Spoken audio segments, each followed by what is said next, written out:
함께 모여 약속하신 것을 기다리라는 제목으로 하나님의 말씀을 전하겠습니다.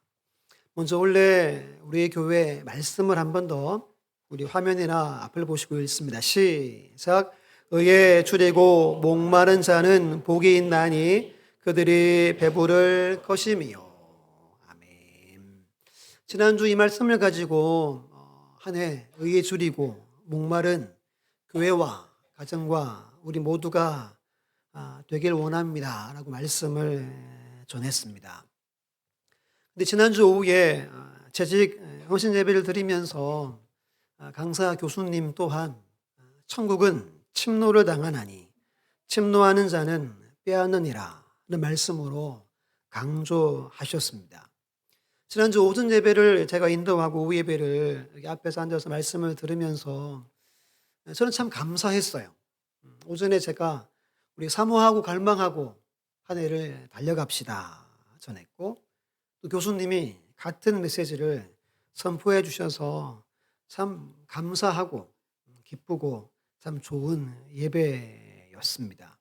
정말 한 해 저나 우리 모두가 줄이고 무모하는 자가 되시고 갈망하고 사모하는 모든 심령들 되셔서 날마다 주님 앞에 굳게 선 은혜가 있기를 예수님의 이름으로 축원합니다.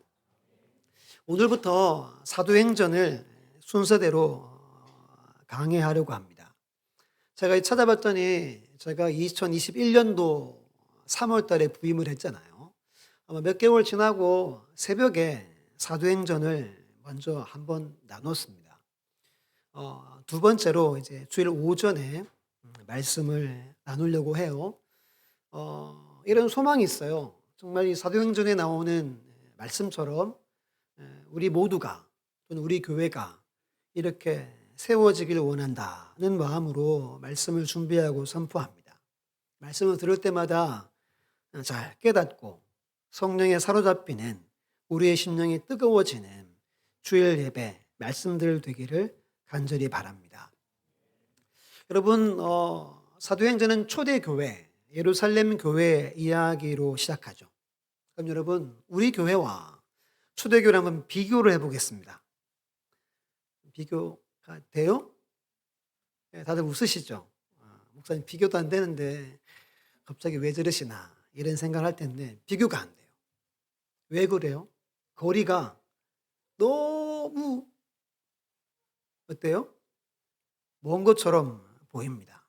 그럼 왜 여러분 우리 교회와 초대교회는 같은 교회예요. 그런데 왜 이렇게 거리감이 느껴질까요? 우리 자신이 교회에 대한 꿈과 비전을 이뤘기 때문이에요. 우리 자신이 교회에 대한 열정과 사랑을 놓쳤기 때문, 아니 오늘 새벽 말씀처럼 사랑을 버렸기 때문인 거예요. 교회가 내 목숨보다 더 중요하고 교회가 이 땅의 진정한 소망이라면 우리는 내 삶의 중심에 교회를 두고 내 중심이 아니라 교회 중심으로 살아가게 될 거예요. 그러면 세상은 여러분들을 바라보고 놀라할 거예요. 야, 쟤 도대체 뭔데 저렇게 살까? 그리고 도전을 받고 감동을 받게 될 겁니다. 다시금 교회가 이 땅의 진정한 소망이 되길 간절히 바랍니다.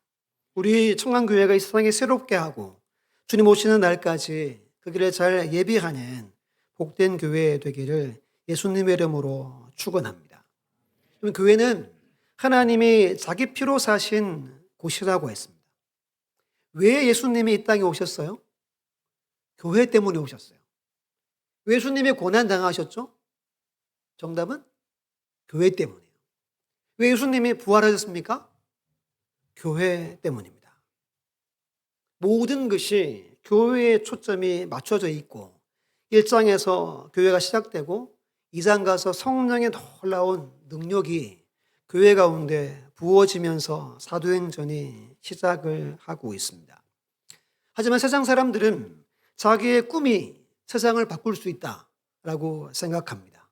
제도를 바꾸고 법을 고치고 체제를 바꾸면 세상이 달라진다라고 이야기를 하죠. 그렇습니까? 결코 그렇지 않습니다. 성경은 죄인들을 통해서 세상은 달라지지 않을 것이다 라고 말합니다. 오직 성령으로 거듭난 자로 그들의 삶이 변화됨으로 그들이 진정한 교회가 됨으로 비로소 변화를 목격하게 될 것을 성경은 기록합니다. 그 기록이 사도행전의 기록입니다. 변화된 주의 사람들이 어떻게 살아가는지, 성령을 받은 사람들이 교회가 되었을 때 어떻게 세상에 도전을 주고 충격을 주는지, 교회는 무엇을 감당하는지, 이 세상을 어떻게 새롭게 변화시키는지가 사도행전에 다 기록이 되어져 있습니다. 이 발자취를 따라가면서 교회를 통해 행하시는 크고 놀라운 일들을 바라보게 될 겁니다. 그리고 새로운 꿈과 열정을 회복하게 될 줄 믿습니다. 이 기대와 소망으로 우리 사도행전 말씀 가운데 잘 따라갈 수 있기를 간절히 바랍니다. 사도행전은 아주 중요한 책이에요. 보여주시면 가치가 네 가지입니다. 사도행전에 서신서들 있죠. 고린도 전후서, 고린도 교회, 데살로니가 전후서, 데살로니가 교회. 이 교회들이 어떻게 생겨났는지가 사도행전에 기록이 되어 있어요. 사도행전이 없으면 교회가 어떻게 생겼는지를 도무지 알 길이 없어요. 좀 더 확장하면 전 세계 교회가 어떻게 생겼는지가 사도행전에 기록이 되어져 있습니다. 기독교 변증, 학적으로 가치가 있어요. 믿지 않는 지역에 복음이 들어가죠. 교회가 세워지죠. 그 과정이 기록이 되어져 있기 때문입니다. 그리고 교회 사적으로도 큰 가치가 있어요. 어떻게 교회가 태동하고 교회가 성장하고 부흥하고 확장되고 복음을 전하는지 그 모든 것이 사도행전에 다 기록이 되어져 있습니다. 이 책이 없으면 알 길이 없는 정말 중요한 책이 사도행전입니다. 그러면 사도행전의 저자는 누구죠? 누가입니다. 누가. 이 편지를 받는 수신자는 우리 1절 말씀 함께 읽어볼게요. 1절 시작. 데오빌로여, 내가 먼저 쓴 글에는 무릇 예수께서 행하시며 가르치시기를 시작하심부터 데오빌로라는 사람이 이 편지를 받습니다. 내가 먼저 쓴 글은 누가복음을 말해요. 누가는 두 편지를 썼습니다. 대상은 데오빌로에게 누가복음과 사도행전을 기록했습니다. 우리 두 번째 본문 있죠. 누가복음 1장을 펴보세요. 누가복음 1장 1절로 4절을 제가 읽어보겠습니다.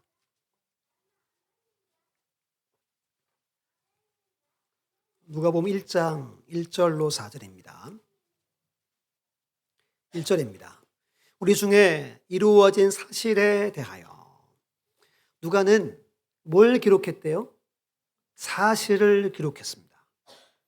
우리가 성경을 볼 때 이것이 사실임을 믿는 우리가 되길 바랍니다. 누가는 직업이 의사였습니다. 아주 정확하고 꼼꼼하고 세세한 것까지 기록합니다. 누가복음과 사도행전에 보면 의학적 표현들이 자세하게 구체적으로 기술이 되어 있습니다. 또한 누가는 역사가여서 역사를 자세하게 기술합니다. 2절 보시면 처음부터 목격자와 말씀에 일꾼된 자들이 전하여 준 그대로 내력을 저술하려고 붓을 든 사람이 많은지라. 이게 무슨 말이죠? 성경을 기록하려고 붓을 든 사람이 어떻대요? 많대요. 그런데 소수 하나님이 택한 그들을 통해서 말씀들이 기록이 되었습니다. 이미 여러분 이때는 마가복음이 이미 나와 있을 때예요. 그리고 많은 다른 말씀 모음집이 있었을 것이라고 추측합니다. 누가는 마가복음을 보고 다른 말씀들을 보고 들은 이야기를 확인하고 또 확인하면서 사실에 입각해서 누가복음을 기록했다는 거예요. 3절 말씀 함께 읽습니다. 시작. 그 모든 일을 근원부터 자세히 미루어 살핀 나도 데오빌로 각하에게 사례로서 보내는 것이 좋은 줄 알았노니. 근원부터 차례대로 기술했대요. 이 말은 예수님의 탄생과 그분의 사역과 고난과 십자가, 죽으심, 다시 부활하심과 승천까지를 기록했다는 거예요. 그리고 이것을 차례대로 연대적 순서의 방식으로 기록했다는 겁니다. 누가 기록했다고요? 누가가 기록했어요. 4절 보시면 목적입니다. 이는 각하가 알고 있는 바를 더 확실하게 알려 함이로다. 각하가 누구죠? 데오빌로예요. 이 말 보면 알고 있는 바를 더 확실하게 알려주려고 누가복음을 기록했대요. 그럼 이런 거죠. 예수를 믿은 지 얼마 안 된 사람이라는 거예요. 아직 확실하지 않고 불분명한 상태에 있는 초신자에 해당하는 디오빌로 각하에게 복음서를 기록해서 보낸 겁니다. 뭐 하려고요? 알고 있는 바를 더 확실하게 세워주기 위함입니다. 그래서 누가복음을 기록했고, 그리고 오늘 본문인 사도행전을 기록한 거예요. 그럼 다시 사도행전으로 넘어와서 2절과 3절을 봅니다. 함께 읽어볼게요. 2절, 3절 시작. 그가 택하신 사도들에게 성령으로 명하시고 승천하신 날까지의 일을 기록하였노라. 그가 고난받으신 후에 또한 그들에게 확실한 많은 증거로 친히 살아계심을 나타내사 40일 동안 그들에게 보이시며 하나님 나라의 일을 말씀하시니라. 아멘. 그럼 사도행전은 예수님의 부활부터 시작합니다. 그리고 승천을 기록하죠. 누가복음은 24장까지 있죠. 마지막에 부활과 승천으로 편지가 마무리돼요. 누가복음과 사도행전은 부활과 승천으로 연결이 되어져 있습니다. 기억하시면 좋아요. 그러면 두 가지 질문과 중요한 한 가지를 나누려고 해요. 우리 첫 번째 1번 읽어보겠습니다. 시작. 데오빌로의 호칭이 왜 바뀌었을까? 눈치를 좀 채셨죠? 누가복음에서는 데오빌로 각하라고 했어요. 근데 사도행전 오늘 본문 1장 1절에서는 데오빌로 여하고 시작합니다. 완전히 다른 거죠. 각하하면 어때요? 상당히 높은 직책에 있는 사람을 말합니다. 로마의 지위가 높은 사람 말이에요. 이름의 뜻이 아주 좋아요. 데오빌로라는 말은 하나님의 친구 또는 하나님께 사랑받는 사람이라는 뜻입니다. 그래서 데오빌로를 한 개인으로 보기도 하지만 개인이 아니라 이방인 중에 예수 믿은 지 얼마 되지 않은 사람을 상징적으로 의미한다고도 보고 있는 거예요. 그러면 왜 여러분 호칭이 바뀌었을까요? 제가 설교 준비하다가 어떤 목사님의 설교를 들었어요. 이런 이야기 하는 거예요. 자기가 저 전방 군부대에 그 장성급 조찬 기도회 인도하러 가셨대요. 누구 모임이에요? 장성이면 누구죠? 별 하나, 둘, 셋 이렇게 모이셨대요. 그래서 이제 앉아 있는데 호칭을 장로님, 집사님 이렇게 부르더래요. 뭐 장군님 이렇게 하지 않고. 그렇게 이제 일하고 하고 있는데 그 무대에 담임 목사님 오셨어요. 그 목사님은 이제 대위였어요. 밥벌떼기 3개죠, 3개. 근데 모두가 벌떡 일어나가지고 목사님 오셨냐고. 목사님은 장로님, 집사님 일찍 오셨다고 인사를 하더래요. 호칭은 그 모임과 공동체의 성격을 이야기해요. 이들이 근무할 때는 뭐 준장, 아니 뭐 사령관 이렇게 부르지만 교회에 모이면 뭐라고 불러요? 장로님, 집사님으로 부르는 거예요. 이런 거예요. 누가복음을 받을 때는 예수 믿은 지 얼마 안 됐어요. 누가도 함부로 말을 놓을지 말지 그때였던 거예요. 그러다가 누가복음을 다 읽고 믿음이 이만큼 자란 거예요. 성숙해진 거예요. 이제는 어디에 들어온 거죠? 교회에, 믿음의 공동체 안에 깊숙이 들어온 거예요. 하나님의 경영과 하나님의 나라와 공동체가 뭔지, 권속이 뭔지를 알게 된 거예요. 그래서 각하하다가 여하고 이야기를 한 겁니다. 여러분, 교회 처음 오면 교회의 중요한 일들을 맡기지 않죠. 왜죠? 그 신앙의 정도와 그것을 보고 직분을 주는 거예요. 말씀을 가르칠 때도 쉽게 가르칠 분이 있고 좀 심오한 것들을 가르칠 때가 있잖아요. 하나님은 오늘 저와 여러분들이 성장하고 훈련되고 성숙한 교회 성도들에게 오늘 사도행전 하나님의 나라의 일을 말씀해 주고자 하고 계신 겁니다. 첫 번째는 복음만 전했고 두 번째는 하나님의 일이 무엇인지를 누가가 전해주고 싶었어요. 그래서 이 편지를 기록하게 된 겁니다. 두 번째는 같이 읽어볼게요. 시작. 하나님 나라의 일은 무엇인가? 3절에 보면 예수님이 부활하시고 며칠 동안 땅에 계셨죠? 40일 계셨어요. 뭐 하셨다고 3절에 말합니까? 하나님 나라의 일을 말씀하시고 가르치셨어요. 그러면 사도행전 마지막 장 마지막 절 28장 31절을 화면 보고 읽어보겠습니다. 시작. 하나님의 나라를 전파하며 주 예수 그리스도에 관한 모든 것을 담대하게 거침없이 가르치더라. 아멘. 사도행전 처음과 마지막 뭘 가르쳤대요? 사도 바울이? 하나님의 나라에 대해서 거침없이 가르쳤대요. 그러니까 사도행전의 이야기는 하나님 나라의 이야기로 가득 채워져 있다는 거예요. 근데 누가복음 마지막 장 24장에 예수님이 먼저 말씀하신 바가 있어요. 누가복음 24장을 찾아보세요. 찾아보시면 예수님의 부활 이야기로 시작합니다. 여인들이 예수님의 부활을 목격했습니다. 와서 내가 예수님의 부활을 목격했다고 소리치지만 제자들이나 당시 성도들이 믿어주지 않습니다. 왜냐하면 당시 여인들은 증인으로 채택이 안 됐어요. 아무리 10명이 보고 100명이 봐도 여자가 보면 안 본 거예요. 그런데 성경은 어떻게 기록합니까? 여인들이 부활을 가장 먼저 목격했다고 기록합니다. 이게 무슨 말이죠? 확실하다는 겁니다. 우리 25절, 26절, 27절을 제가 두 줄 읽고 27절은 여러분들이 읽습니다.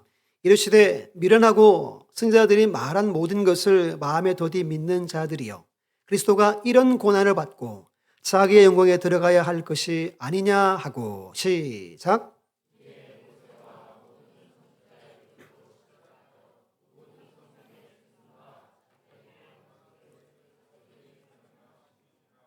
아멘. 지금 누구 이야기죠? 두 제자가 고향인 엠마오로 내려갑니다. 슬픈 기색으로 내려간 주님이 찾아오셔가지고 대화를 나누죠.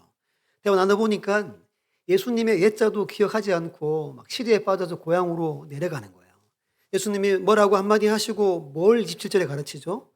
구약의 말씀, 예수님에 대한 예언의 말씀을 하나하나 자세하게 가르쳐 줍니다. 32절 함께 했습니다. 시작. 그들이 서로 말하되 그래서 우리에게 말씀하시고 우리에게 성경을 풀어주실 때 우리 속에서 마음이 뜨겁지 아니하더냐. 이 뜨겁지란 말은 불타지입니다. 성경을 풀어주는데 우둔한 그들의 믿음이 그들의 마음이 불타고 뜨거워져 올라왔다는 겁니다. 그럼 그 이야기가 뭘까요? 그게 44절로 49절입니다. 이게 하나님의 일 5가지를 기록합니다. 첫 번째 44절 보면 제가 읽을게요. 또 이르시되 내가 너희와 함께 있을 때 너에게 말한 바 곧 모세의 율법과 진서의 글과 시편에 나를 가르쳐 기록된 모든 것이 이루어져야 하리라 한 말이 이것이라 하시고 첫 번째는 구약의 예언이 오늘날 교회를 통해 성취되는 일, 이 하나님의 일 첫 번째라고 말합니다. 오늘날 교회는 구약의 예언, 메시아, 그리스도의 예언 된 것들이 오늘날 교회를 통해 성취되기를 하나님이 원하시고 이 일들을 우리 교회에 맡기셨다는 거예요. 우리가 감당해야 할 하나님의 나라의 첫 번째는 구약의 예언을 성취하는 일이라는 거예요. 좀 어렵죠? 두 번째 보면 45절 함께 읽습니다. 시작. 이에 그들의 마음을 열어 성경을 깨닫게 하시고, 두 번째는 성경을 깨닫는 일이 하나님 나라의 일입니다. 첫 번째 잘 모르겠죠. 그래서 구체적이고 깊은 것을 깨닫기 위해서는 성경을 보고 공부해야 한다는 겁니다. 예수님이 제 아들을 보낼 때 손에 아무것도 쥐어주지 않고 보내지 않으셨죠. 전쟁터에 병사를 보낼 때 훈련도 시키지 않고 무기도 주지 않고 보내는 지휘관은 없죠. 우리 준비됐으니 가겠습니다. 아무리 외쳐도 반드시 손에 무기를 쥐어서 보내는데 그 무기가 성경이라는 겁니다. 성경을 깨닫는 일이 하나님 나라의 두 번째 중요한 일입니다. 여러분, 교회라는 곳은 담임 목사의 성향이나 또는 목회 철학이 중요한 게 아니에요. 또는 우리가 하고자 하는 일들이 있죠. 1년의 귀한 계획이 있잖아요. 이걸 무조건 해야 돼 하는 것이 중요한 가치가 될 수 없어요. 교회의 가장 중요한 목적과 가치는 성경이 말씀하시는 대로 가는 것이 교회의 가장 중요한 가치요 목적이라는 겁니다. 성경을 어떻게 해야 하죠? 또 공부해야 하고 배워야 하는 거예요.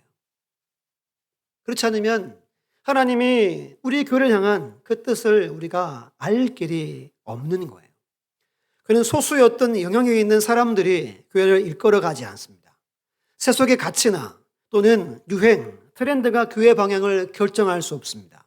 오직 교회의 키는 성경이 말씀하신 바대로 임을 우리는 꼭 기억할 수 있어야 합니다. 한 해 그러면 우리가 무엇에 집중하고 몰두하고 창념해야 할까요? 따라서 합니다. 성경을 배우려는 열정이 일어나야 한다. 성경에 보면 사사기가 있죠. 사사시대의 일들을 생생하게 보여줍니다. 기억나는 구절이 뭐죠? 사람이 각기 자기 소견에 옳은 대로 행하였다. 말씀을 아마 기억할 거예요. 왜 여러분 자기 마음대로 살았대요? 말씀을 무시한 시대였어요. 말씀이 끊어져 버린 시대였습니다. 근데 하나님은 어린 사무엘을 택하시고 그를 준비하시고 몰락해가는 이스라엘을 브엘세바에서 단까지 사무엘이 점거하는 하나님의 말씀을 통해서 다시 세우기 시작합니다. 그리고 세워져요. 그리고 다윗이 세워지고 솔로몬이 세워지면서 하나님의 나라가 확장되는 것이 성경에 기록되어져 있습니다.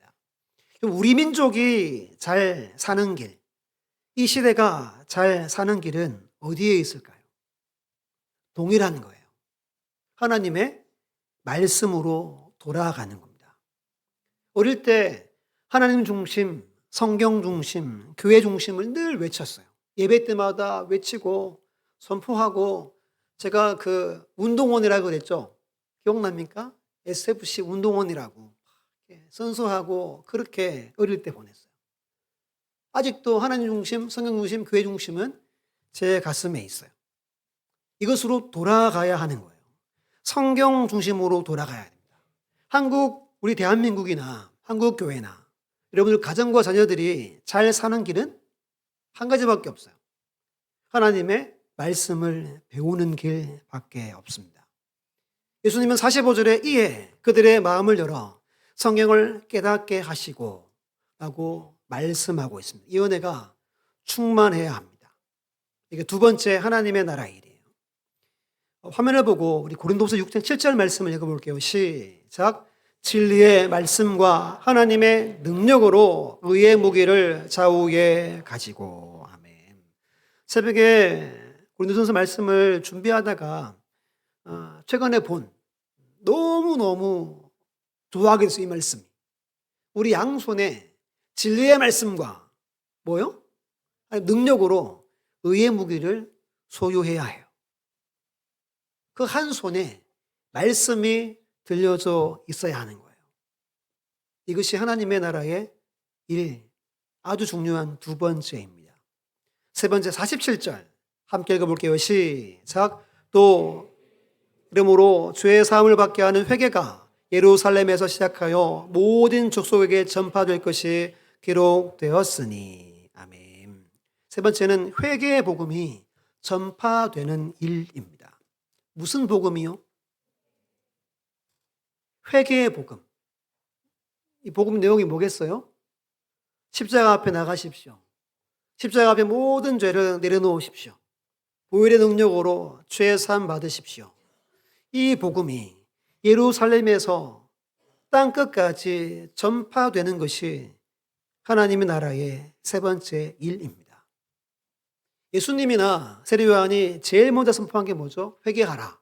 천국이 가까이 왔느니라. 예수 믿으면 잘 되고 형통하고 복받고 마음의 소원들이 이루어집니다. 라고 성경은 선포하지 않는다는 거예요. 꼭 기억하세요. 무슨 복음이? 회개의 복음이 어디까지? 땅 끝까지 전파되는 것이라고 말합니다. 오순절 성령 강림이 임하고 베드로가 긴 설교를 하죠. 마지막에 2장 38절에 이렇게 선포합니다. 베드로가 이르되 너희가 회개하여 각각 예수 그리스도의 이름으로 세례를 받고 죄 사함을 받으라. 그래야면 성령의 선물을 받으리니. 두 번 강조합니다. 회개하십시오. 죄 사함 받으십시오. 그래야 성령을 받습니다. 이 말씀이 여러분들에게 도전되기를 바랍니다. 우리 이 복음을 전해야 돼요. 당신 예수 믿어야 돼. 당신 죄 사함 받아야 돼. 당신 십자가 앞에 서야 돼.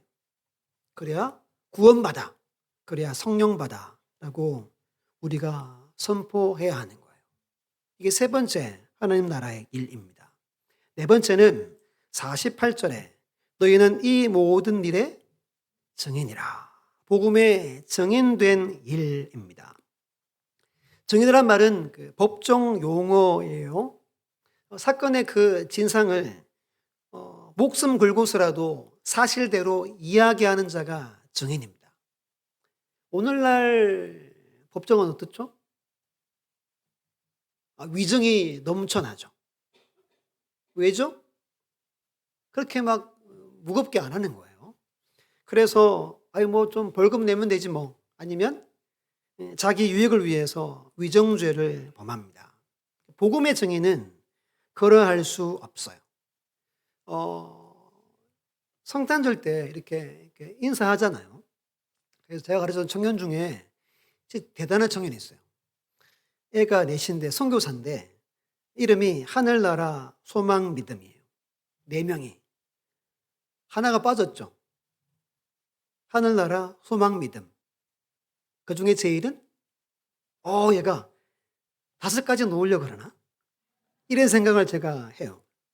그러면서 이제 인사하고 청년 때 너무 행복했다고. 그러면서 설교 중에 이 친구가 기억났어요. 원래부터 이 친구를 후원하는데 대단합니다. 셋째인가 둘째인가 100일 때 그걸 안고 선교를 떠났어요. 저는 그렇게 못해요. 근데 이 친구는 가라면 가고 가지 말면 안 가는 거예요. 이게 증인된 삶이에요. 예수의 복음 앞에 거듭난 모든 사람들은 예수의 증인이죠. 48절에 너희는 이 모든 일에 증인이라 말씀합니다. 여러분 구원 받으시고 새 생명 얻고 구속함 받았다면 우리 모두는 복음의 증인입니다. 이를 우리가 살아가야 한다는 거예요. 네 번째, 다섯 번째는 우리 49절 읽어볼게요. 시작. 볼지어다 내가 내 아버지께서 약속하신 것을 너희에게 보내리니 너희는 위로부터 능력으로 입혀질 때까지 이 성에 머물라 하시니라. 아멘. 마지막은 위로부터 능력으로 입혀질 때까지 어디에 머물래요? 이 성에 머물라. 기다리란 말이죠. 떠나지 말라는 말입니다. 왜 그러면 여러분 기다려야 합니까? 다시 사도행전 1장으로 다시 넘어옵니다. 1장 4절 말씀을 함께 했습니다. 시작. 사도와 함께 모이사 그들에게 분부하여 이르시되 예루살렘을 떠나지 말고 내게서 들은 바 아버지께서 약속하신 것을 기다리라. 하나님이 약속하신 것이 있는데 그것을 받으려면 떠나지 않고 함께하며 기다려야 한대요. 그것이 뭐죠? 여러분들이 5절 읽습니다. 시작.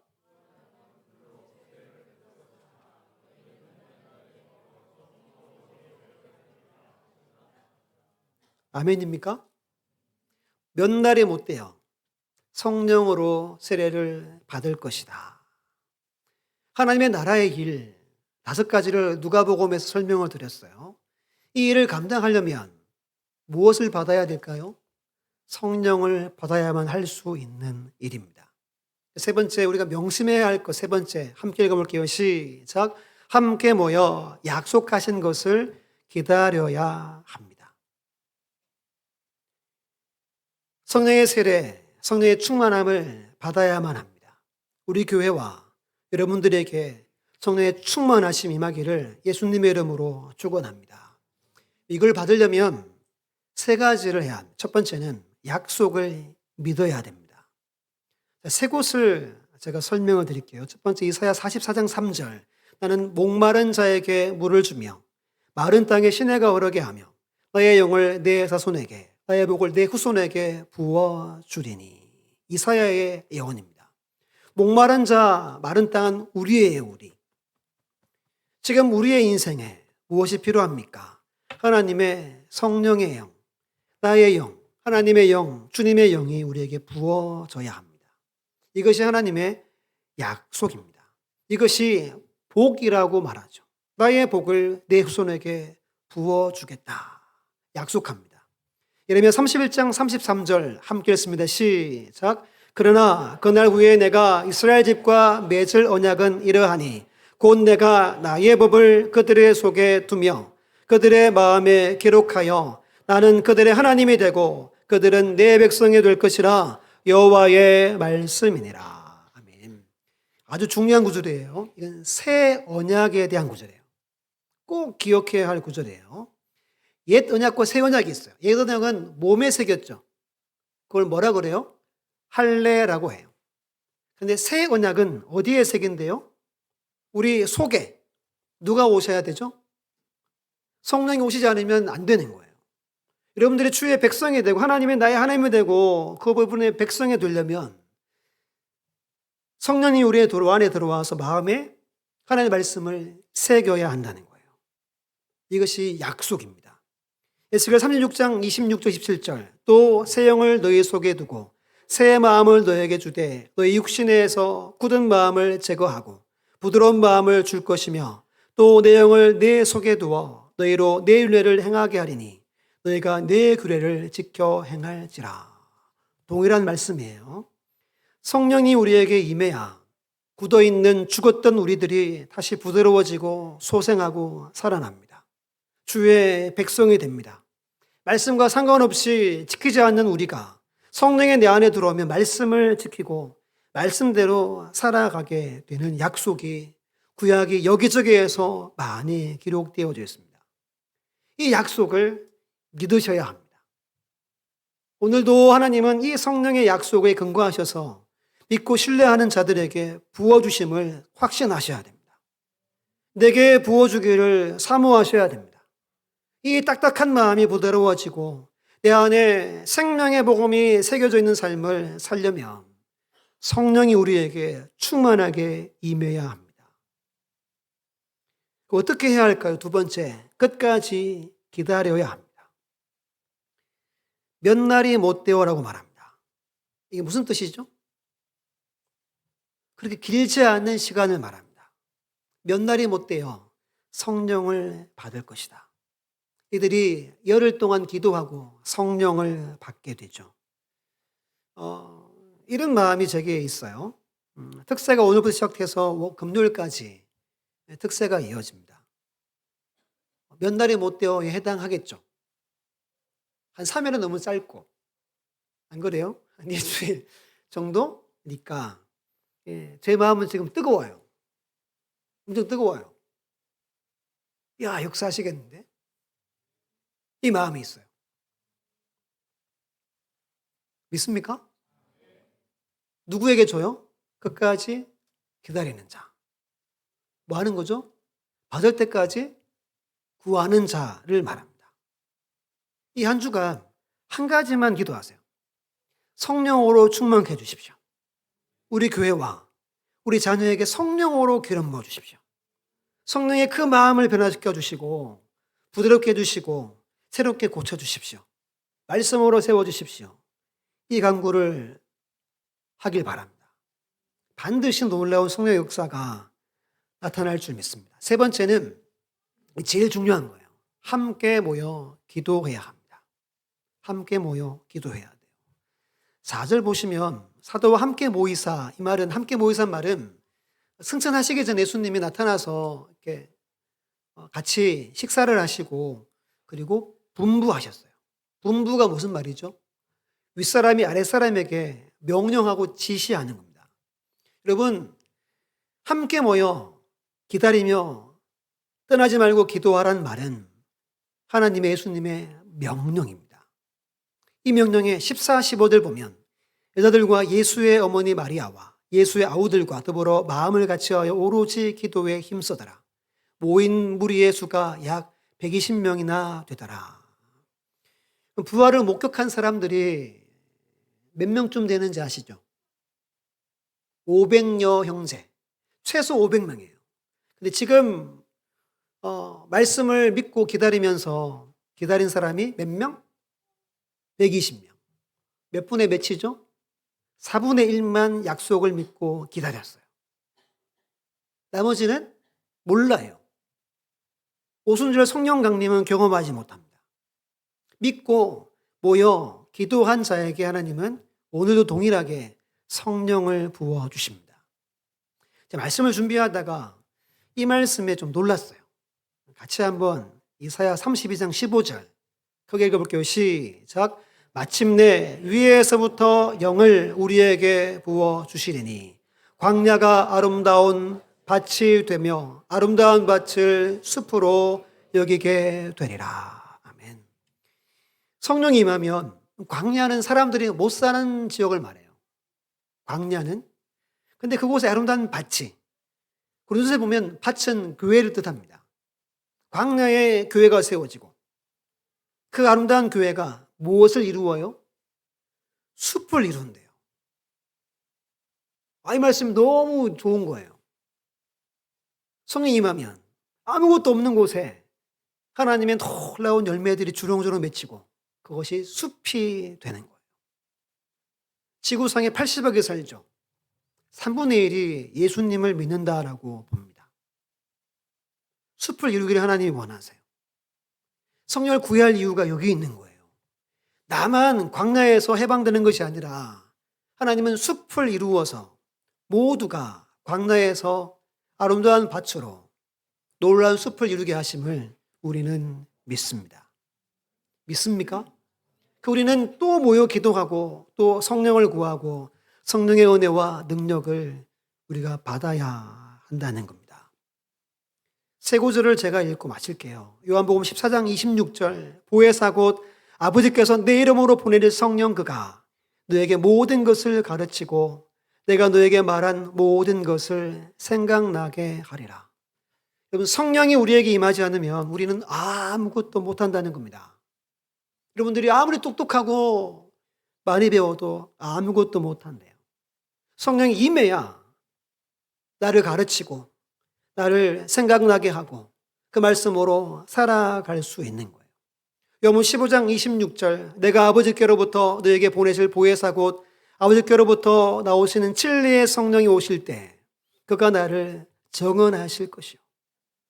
성령님은 예수님만 증언합니다.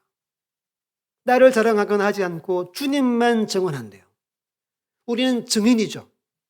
회개의 복음을 전포해야 됩니다. 우리 힘으로 못해요. 성령이 우리에게 임해야 주님을 증언할 수 있습니다. 마지막 구절이에요. 고린도서 2장 12절 같이 읽어볼게요. 시작. 우리가 세상의 영을 받지 아니하고 오직 하나님으로부터 온 영을 받았으니 이는 우리로 하여금 하나님께서 우리에게 은혜로 주신 것들을 알게 하려 하심이라. 아멘. 성령이 내게 임하지 않으면 하나님이 은혜로 주신 것들을 알아볼 수 없대요. 하나님이 보석을 우리에게 줬어요. 우리는 돌멩이로 본다는 거예요. 성령이 임해야지만 주님 주신 보석을 보석으로 볼 수 있다는 거예요. 이 말씀을 정리합니다. 이 한 해를 내 힘을 의지해서 살겠습니까? 아니면 성령님을 의지해서 살겠습니까? 신앙생활은 이 싸움인 거예요. 성경을 믿기에 분명 이 한 해 교회와 가정과 우리 모두에게 성령의 임재가 반드시 있을 겁니다. 그러면 우리 공동체에 새로운 하나님의 꿈들이 세워지고 각 개인의 삶에 부르심을 확인하게 되고 그곳에 붙들린 바 되어서 이 한 해를 살아갈 수 있는 우리 모두가 다 되시기를 예수님의 이름으로 축원합니다.